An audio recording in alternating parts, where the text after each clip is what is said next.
Estamos en comunicación con la doctora Alejandra Peralta Merlo. Buen día, doctora, ¿cómo Buen estás? día, Buen día, doctora. doctora. Hola Marcos y a todo tu equipo.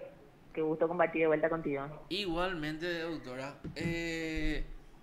Yaminal, alias Yaminal Norma No. Aquino, presentó un pedido a una jueza, creo que ahora la que tiene es Natalia Garcete, de parar la sátira que estaba haciendo Leticia Leticia Medina Mina. con relación a su persona. ¿Esto es correcto? No, es absolutamente incorrecto. Tenemos que entender varios conceptos. En primer lugar, la sátira política es un discurso extremadamente protegido por la libertad de expresión, ¿verdad? Ujú. Por su naturaleza es uno de los discursos que más deben ser protegidos por la libertad de expresión. Esto se puede transmitir a través de la caricatura, por ejemplo, Ujú. solemos ver varios artistas que suelen hacer caricaturas respecto de la sátira política, también a través del canto. Tenemos el conocido grupo Apodo, que siempre se destacó por eso, Ujú. incluso estuvo circulando en redes sociales hace poco. También se puede hacer a través del teatro, se puede hacer a través del arte en todas sus manifestaciones, se puede hacer a través del repudio social en marchas, protestas. Todo eso forma parte de, evidentemente, el derecho a la libertad de expresión en una de sus manifestaciones, que es la protesta. Y la protesta puede ejercerse de varias formas, no solamente a través de una marcha o cerrando calles. También puede hacerse de manera de sentata, prendiendo luces, apagando luces, a través de un dibujo, a través de un cántico, etcétera. Eso es libertad de expresión y en democracia, y más aún en contextos donde la propia democracia está en juego, cuando se toman decisiones contrarias a la Constitución Nacional, vulnerando procesos y destituyendo legisladores electos por voluntad popular con una gran cantidad de votos en comparación de otros. Entonces, este tipo de situaciones son bastante propicias para el debate democrático, para generar y promover la opinión pública y generar eso que se necesita en democracia, que es la diversidad de opiniones. Ujú. Entonces, partiendo de esa base, en primer lugar, este discurso siempre tuvo que haber sido soberanamente protegido. Puede ofender, puede molestar, o por supuesto que las críticas molestan al que es criticado, ¿verdad? Pero cuando uno está en ese nivel de exposición y es funcionario público y voluntariamente decidió ponerse ese saco, entonces la democracia le somete a un mayor grado de escrutinio. ¿Verdad? Tiene que rendir cuentas y tiene que dar explicaciones de sus actuaciones. Entonces, los funcionarios públicos tienen que saber que están mayormente expuestos que una persona que se dedica a la rama civil, vamos a decir, ¿verdad? Y que no está inmersa en cuestiones públicas o de manejo de la cosa pública. Por un lado. Por otro lado, la manipulación que se está haciendo de la ley 5777 es sumamente peligrosa. ¿Y dónde está el peligro? El problema realmente lo encontramos en la ley de violencia doméstica, en la ley 1600, que es la ley de violencia doméstica del año 2000, es decir, creada hace 24 años para protegerle a la mujer en el entorno doméstico.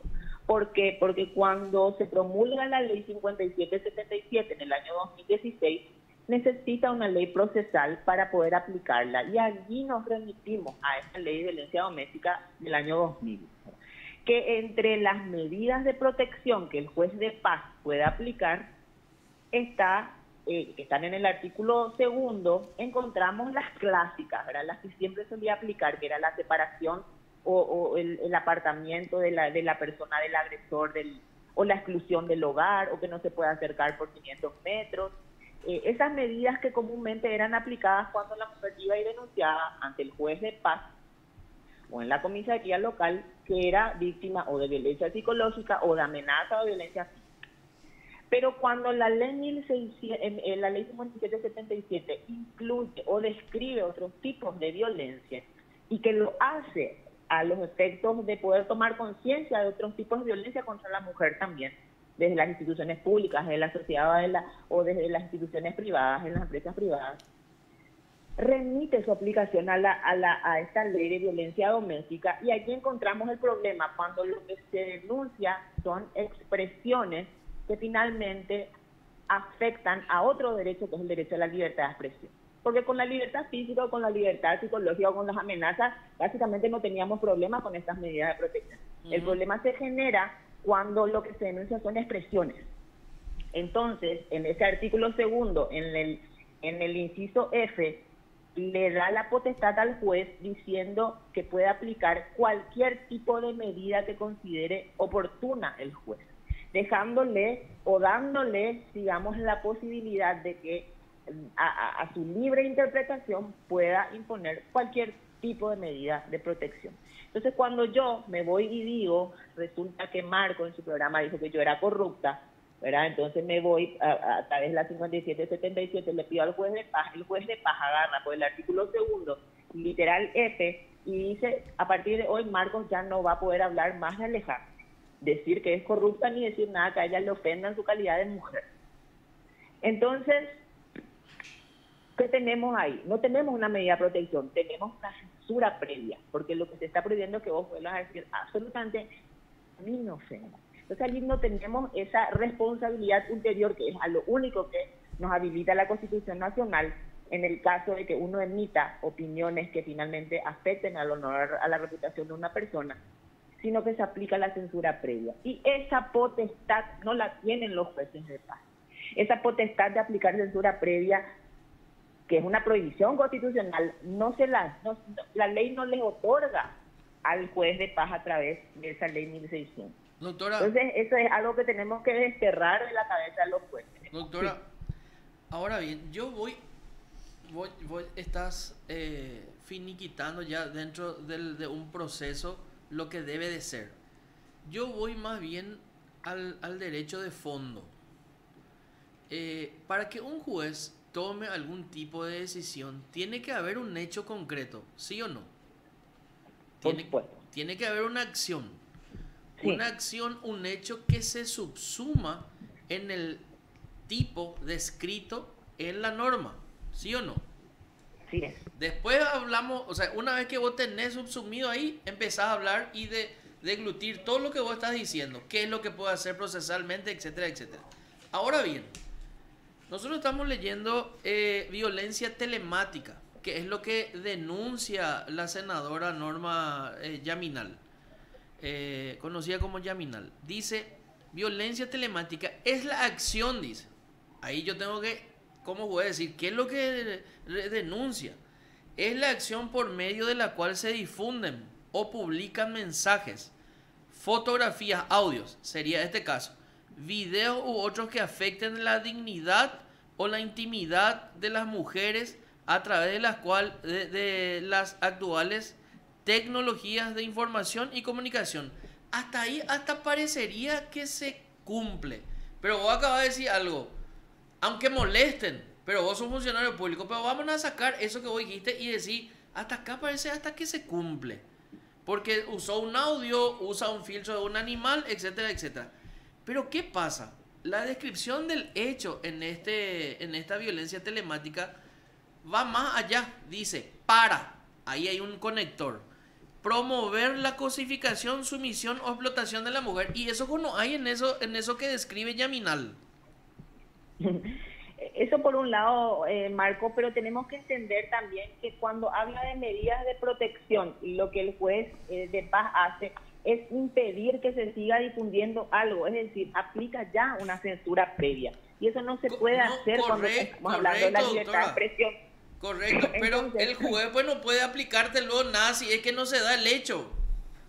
Por supuesto, pero... Y en este caso cuando se da el hecho, dice, para promover la cosificación, sumisión o explotación de la mujer.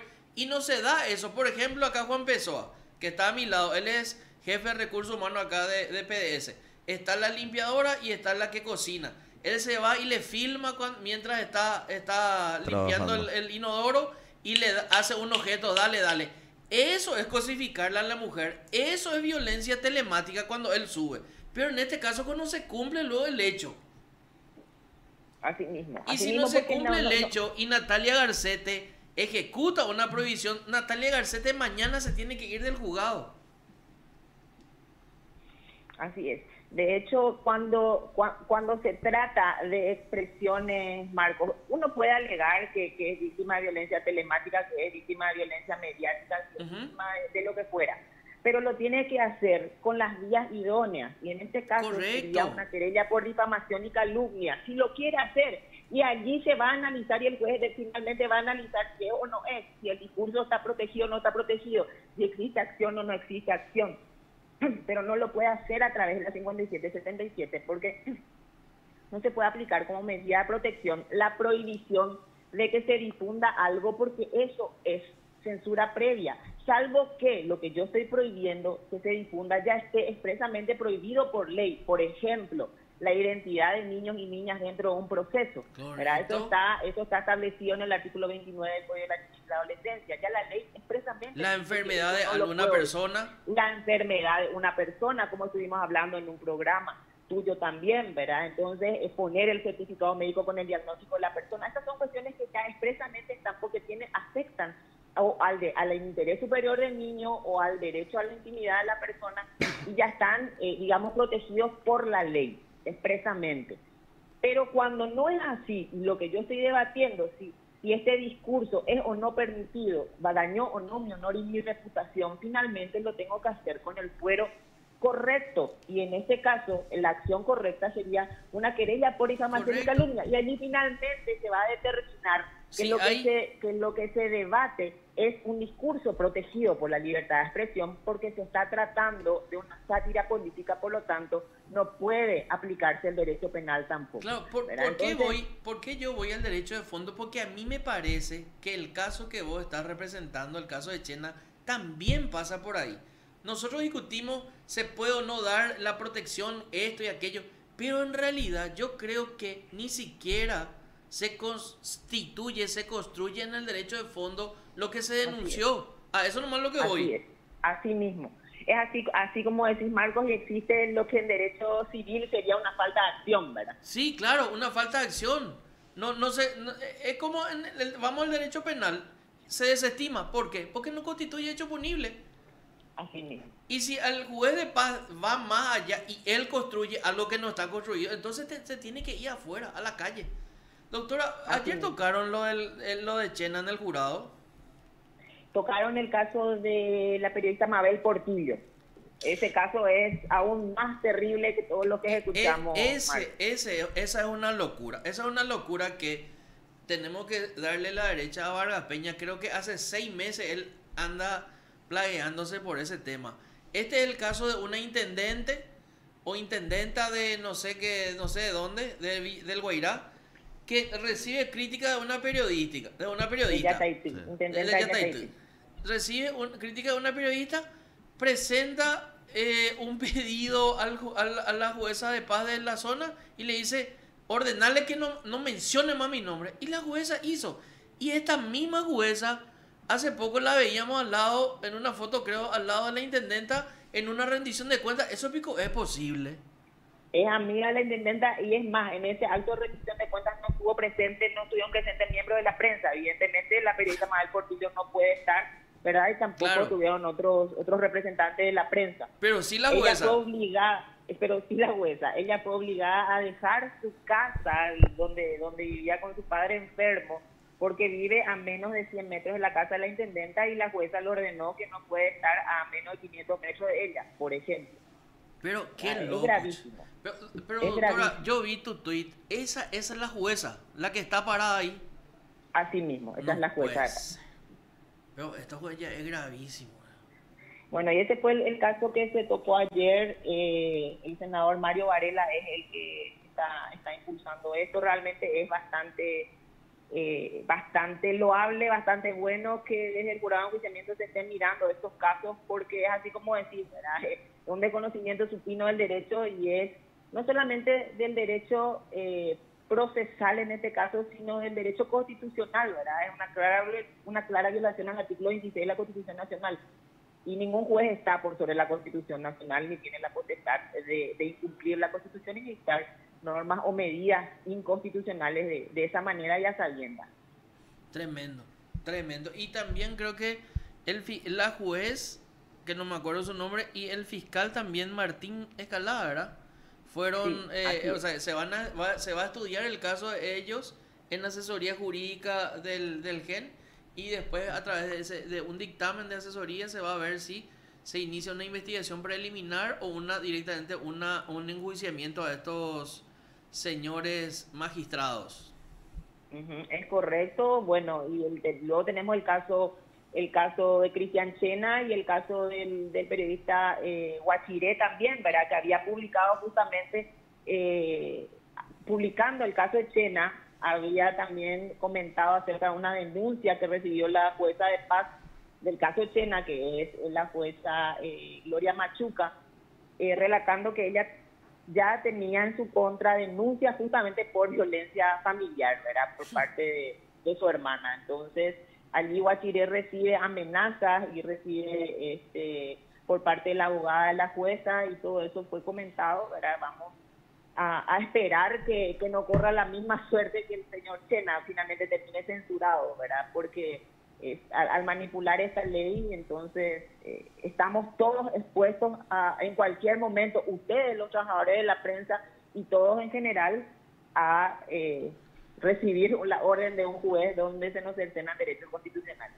Piden duro castigo para jueces que violaron derecho a la libertad de expresión y prensa. Antecedente remitido por el senador nacional Mario Varela para conocimiento de los señores miembros del jurado de enjuiciamiento de magistrados. Interesante este tema, muy interesante. Muy interesante realmente y muy grave también a la vez. No, Entonces, interesante que sigamos en el jurado. Gravísimo el hecho que amerita eso, ¿eh? Es gravísimo. Vamos a ver cómo se desenvuelve. A lo mejor esta semana ya tenemos la sentencia en el caso de Chena también. Estamos expectantes. Va a ser ¿Eso dónde está, doctora?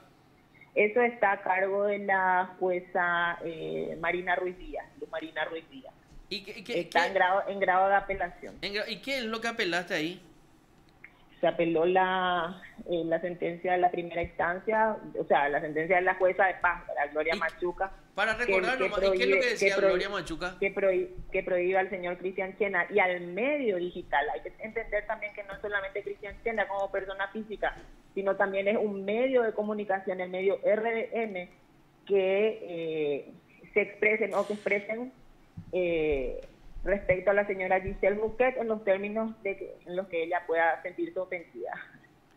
Entonces, básicamente así se resume el caso.